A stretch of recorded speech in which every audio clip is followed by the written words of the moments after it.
Let's go ahead and continue this. Compare and contrast.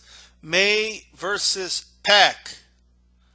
Miguel Cotto performance.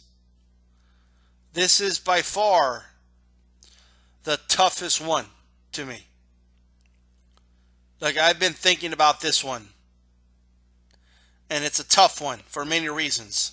Because there's so many pros and cons, and they're like elephants in the room. And we're going to go ahead and talk. In late 2009, Manny Pacquiao fought Miguel Cotto.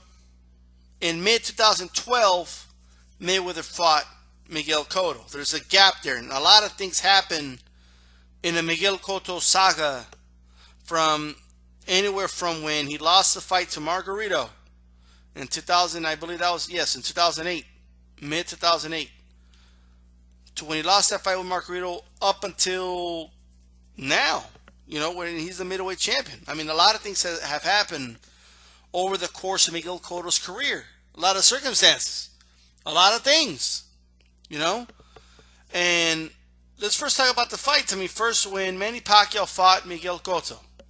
Let's go ahead and talk about that first. Now, a lot of you don't like the facts, man. You find all these things inconvenient sometimes. It really is what it is, right? Look, Miguel Cotto was coming off a loss to Margarito. Yes, in early 2009 when he fought Shane Mosley, he was caught. So therefore, we knew before he even fought Clottey about that circumstance. I get that, right? But Miguel Cotto in 2009 faced Joshua Clottey. It was a tough fight. Some feel Clottey won the fight. I personally edged it for Cotto, but if you want to give it to Clottey, I'm not going to argue with you, right? But I edged it out for Cotto. As far as I barely gave the fight to Cotto, I think he did enough to win it. That's not here nor there, right? Cotto won the decision. In that fight, Cotto suffered a pretty bad gash, pretty bad cut, right? So after that fight with Clottey, he was then scheduled to go ahead and face Manny Pacquiao, which would be a pretty big fight for him. Many perceived Cotto as being damaged goods, including myself. I thought Cotto, to a certain degree, was just damaged. Okay. With that said, obviously, if we look at today, in hindsight, we weren't really right about that, were we? Okay. But in my opinion, Cotto was, I'm not going to say a low point, but not his highest point, right, of his career. He had just split from his uncle. He had some domestic problems. That's outside the ring shit. Joe Santiago was his trainer, who was not a boxing trainer. Cotto was basically training himself in that fight. Cotto admits that. Freddie Roach, who was looking at 24/7 footage and all that, said that himself. Like, Cotto's making all these mistakes, nobody's correcting them, so I'm gonna exploit this, right? So Cotto basically virtually had no trainer going into what was a huge fight against, at the time, the number one pound for pound fight in the world, Manny Pacquiao, right? Pacquiao was the number one pound for pound at that particular time. And he was going into the fight with no. People pull well, it's not Pacquiao's fault. That it's not about it being Pacquiao's fault, right? That's not what it's about. Like, I understand that Pacquiao had no say in who Miguel Cotto's trainer is, or was, or lack thereof. That's not Pacquiao's fault. Like, that's not what it's about. It doesn't mean that I'm taking away from his victory. We are, and it's why I think people don't understand. We're comparing and contrasting the common opponent. So we got to put all these things together, right? I'm trying to determine who's going to get more credit for the victory. So I got to put all these things together. Sometimes it's a condition that was asked by one of the fighters. Sometimes it's just a circumstance that they had no control over. But it's still, as far as when Miguel Cotto fought Mayweather, he had Pedro Diaz in the corner. Pedro Diaz was an experienced trainer, right? Trained amateurs in Cuba. So he was unorthodox, scientific, etc. Had a certain way of doing it. And it was a kind of a direction for Cotto at that time, and he actually had somebody in the corner, somebody giving him a strategy, somebody being his eyes outside the ring. That has to play a big role, right? We got to put those chips on the table, the trainer chips on the table. They're big. These are big chips we're talking about here, all right? These are not ordinary size chips. Now again, although this should go without saying, because I think I make this clear, I completely understand that Miguel Cotto has no right to complain. Miguel Cotto can't complain about it because he signed a contract. I get that, right? But this isn't about that. This is about comparing and contrasting and see who fought the better version of the guy, right? To determine who's going to get more credit for the victory. This was a condition that Pacquiao's camp had. And there's only one reason they would ask for 145. Because they felt Cotto wouldn't be as good at 145 as he would at 147. If you feel it wouldn't have made a difference, and the only question I ask is, why did they ask for it? Answer that logically, right? Now, whether it would have made a difference or not made a difference, we will never know, right? But it was definitely done to gain an advantage, so that's definitely a con. Whereas Floyd Mayweather Jr. fought Miguel Cotto at 154. You gotta say, there wasn't an issue making the weight for Miguel Cotto when he fought Floyd Mayweather Jr. there, right?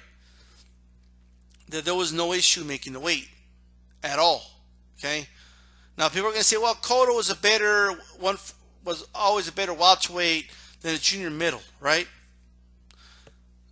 In other words, I just don't think it made a difference in this. So we look at it objectively.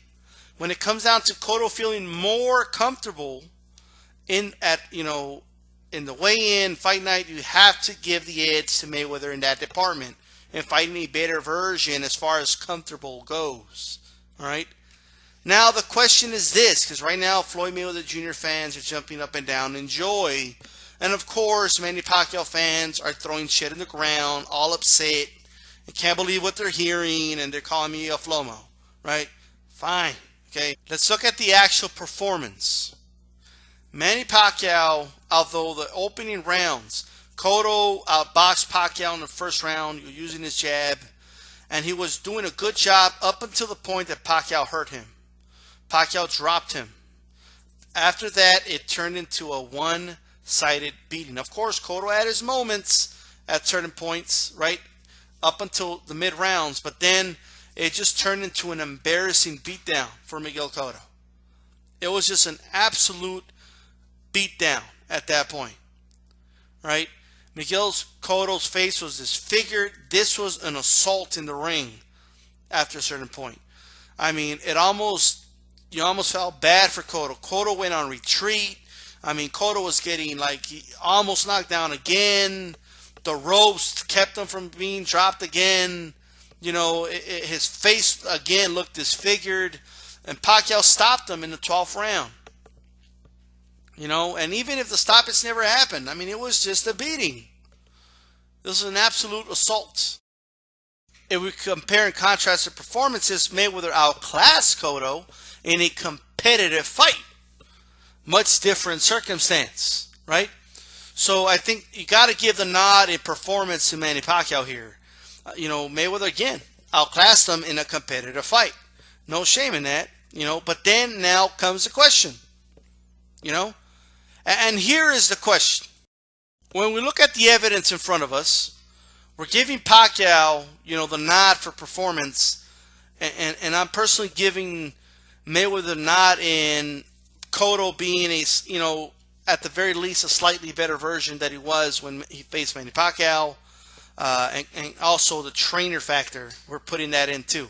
The question is, and most are just gonna, if you're a Mayweather fan, hardcore, you're gonna give Mayweather the nod. If you're a Pacquiao fan, you're gonna give Pacquiao the nod. It's just the way it is, right?